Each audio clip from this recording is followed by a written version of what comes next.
pose première pierre bi nga xam ne moom moo jëm ci yeesal jumaay Tuubaa ju mag ji mu nekk liggéey boo xam ne nag Cheikh Mouhamadou Mountakha am na entreprise boo xam ne ñoom la jébbal liggéey bi ci seen loxo muy Eiffage ñu ngi ak monsieur Dame Sène le directeur général mu mel ni sëriñ bi daf leen a wóolu ba dénk leen liggéey bi nga xam ne moo jëm ci yeesal jumaay Tuubaa ju mag ji ndax mën nga ñu expliquer liggéey bi naka lay demee ak naka ngeen ko fas yéene réaliser. alors balaa may wax ci liggéey bi damay nuyu ñëpp ba pare ñëpp seen tur ak seen sant di gërëm sëriñ bi ci xéewal bi ñu defal pour jox ñu chantier bi mu doon chantier bu rëy bu ñu fonk d'ailleurs mais balaa may wax ci ni ñu def ba mbir bi il faut que ma wax ci Eiffage ñu xam Eiffage mooy lan. donc Eiffage société bu mag la boo xamante ne y a 100 000 personnes yu fay liggéey ñu ngi partout dans le monde. la ñuy liggéey par at rek moom la boo xoolee boo ko xaymaa état bi dina dajale ñetti at pour mën ko am pour mën a dundal Sénégal donc ñun loolu ci benn at lañ koy liggéey pour wane un peu Eiffage nu mu toll.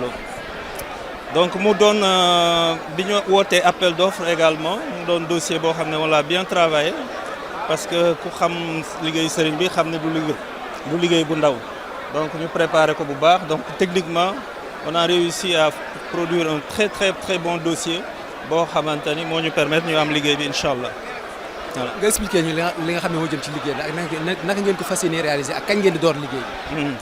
alors liggéey bi je suis avec mes techniciens là qui sont tous derrière moi qui ont produit un très bon dossier technique. alors la ñu waxtaan ak ci biir ak sëriñ bi du lépp la ñu mën a wax fii mais lu ñu mën a dikk waa population Touba dikk ko sëriñ bi.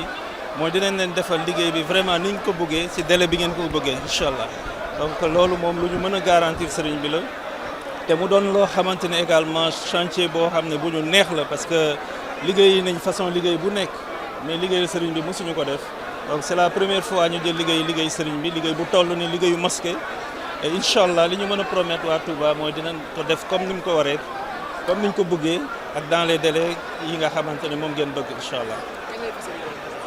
alors normalement li mu bëggoon mooy ñu dooree ko ci koor gi mais là c'est la cérémonie de première pierre bu ngeen xoolee ci biti y a tout notre matériel tout notre arsenal de frappe qui est derrière donc bu cérémonie tasee incha allah am nañu ñoo xamante ni dëkk nañ fi déjà installé nañ normalement boo leen fi dégagé suba ginnaaw suba on démarre le chantier te bu ñu démarré di ngeen xam ne démarré nañ bu baax a baax a baax.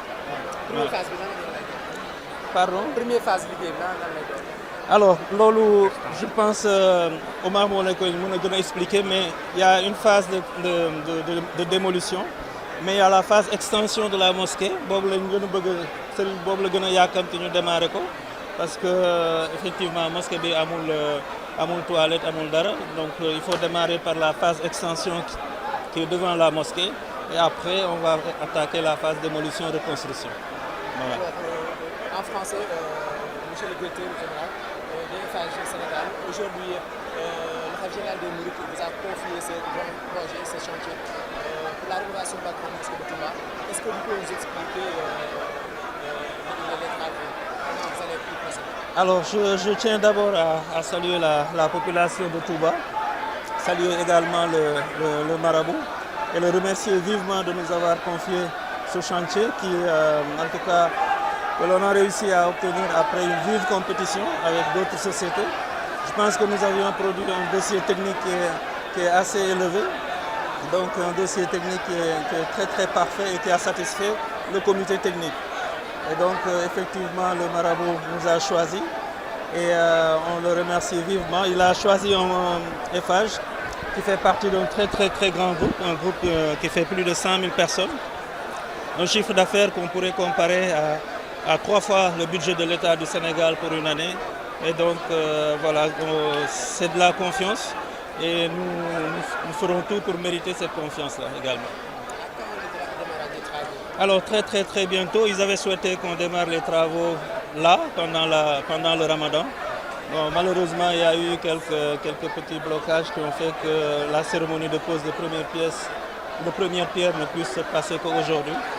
Et normalement, demain, après la fête de Korité, vous verrez notre force de frappe. Voilà, les engins sont là, devant la mosquée, et on va démarrer en grande pompe pour terminer en grande pompe également. La durée elle est fixée à 14 mois, mais bon, vu tout ce qu'on a rassemblé comme force, nous pensons pouvoir y arriver avant. Voilà. Est-ce qu'on peut avoir le ici? Oui, Omar Seck. Alors, mon nom c'est Dame Sen, je suis le directeur général de FH Sénégal. Voilà.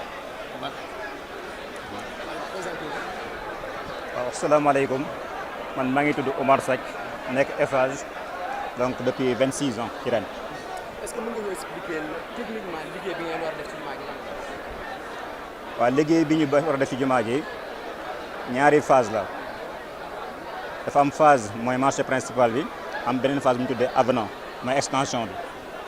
marché principal bi jumaa ji dafa xaw a suufetu dañ ko war a yëkkati ba mu ni sojj ca kaw taxaw. donc ni mu mel ni ci suuf bu ngeen xoolee dal bi dañ koy yëkkati bu baax a baax ci kaw donc biir jumaa ji lépp dañ koy yëkkati ba ci kaw dañ koy dindi dañuy dindi dal bi arc yooyu nekk ci biir yu mag yooyu yëpp dañ koy dindi bu ko defee poto yi la ñuy yëkkati bu ñu yëkkatee waatee ba mu nekk ci kaw ñu def ak coupole bi mooy espèce rond yooyu nekk ci kaw defaraat ko ba mu baax bu ko defee foofu jeex ginnaaw bi nag am nag fii ci ginnaaw jumaa ji boo seetee côté sa sowu bi am na fi benn extension bu ñu fa war a def loolu nag diggante ñaari soroor yi buñ ko seetee soroor yi yu 60 mètres yi yu 40 mètres yi foofu lañ koy def liggéey boobu nag dafa am sous-sol ba pare am place bi ñuy julleewaat encore sous-sol bi lépp a nekk ci biir am na ay comité yoo xam si ni buñ ko seetee ci film yi doon daw sànq lépp mi ngi doon ci biir loolu daal mooy liggéey bi. kañ ngeen di door liggéey bi? ah liggéey bi moom mën nañu wax ne ñun door nañ ñun Eiffage moom door nañ suñu matériel yi ñëw na. ñi ngi ci installation yi fi mu nekk nii dara des lu commencé liggéey bi waaw liggéey yi nag dafa nekk ñett ñu ko seq mooy ñun ñuy liggéey ak ñi defar plan yeeg yooyu ak ñi koy contrôler léegi nag bu ñu ñëpp rek bu ñu xoolee rek xam te ne war nañoo gas rek dañu commencé gas ñun moom pare nañ ñu ngi taxaw matériel baa ngi ni gis ngeen ko ci biti lépp mi ngi fi personnel bi aussi ñëpp taxaw nañ léegi démarrer rek moom mooy suñu kii ñun daal fi mu nekk nii ci waaw rek la ñuy wéy waaw. Est-ce que vous pouvez revenir en français? Nous sommes venus ici aujourd'hui donc pour la pose de la première pierre, je dirais même pour le lancement des travaux de l'extension et la réhabilitation de la grande mosquée de Touba. Donc les travaux consistent à la rehausse du toit, donc pour être plus simple parce que je vais parler en français plus simple, c'est le toit qu'on doit rehausser. Donc si vous entrez dans la mosquée, vous avez l'impression que c'est un peu sombre. Donc les arches qui sont là-bas et la dalle, on va tout démolir, rehausser les poteaux de 4 à 4,50 m et faire une nouvelle dalle avec d'autres arches. C'est ça la grande mosquée elle-même. Il y a aussi les deux minarets qui sont devant, qui font à peu près 23 mètres et qu'on doit rehausser à 40 mètres. En plus de cela maintenant, il y a une autre extension qui doit être faite. Et ça, on appelle ça un avenant, mais c'est plutôt une extension carrément. Donc c'est entre les deux minarets qui sont derrière, qui font à peu près 60 mètres. Et entre ces deux minarets, il y a un grand bâtiment qui doit être fait avec les commodités nécessaires. Il y aura un sous-sol et la partie rez-de-chaussée maintenant sera aussi pour les prières. Et dans ce sous-sol, il y aura tout ce qu'il faut comme communauté pour accueillir les invités, les personnes de marque et tout ce qu'il faut.